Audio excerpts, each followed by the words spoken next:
ভাই ওখানে কি দেখবে আছে এবার মনে হচ্ছে বিয়াটা হয়ে যাবে রে। छोटा सा मेरा जहां কিরে কোষ কি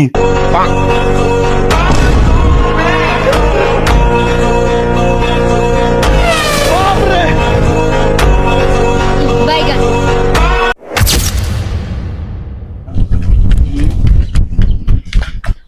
সালামু আলাইকুম। বড় ভাই এদের দাঁড়ায় রাখছে কেন? বসতে দিবে না? আসেন আসেন, বাসায় বসেন আসেন। না ভাই টাকা পয়সা কত কি দেয়া লাগবে কো বুঝবো না। না না না, আমি কোনো টাকা পয়সা নেবো না। আপনার বেটি খালি এক কাপড়ে আমার বাইক দিয়ে পাঠাবেন, ব্যাস। আমার কোনো টাকা পয়সা লাগবে না। দুঃশালা ওকে তুই দেখ পাইছে রে, ওরা গরু দেখ পাইছে, ওরা গরুর দালাল।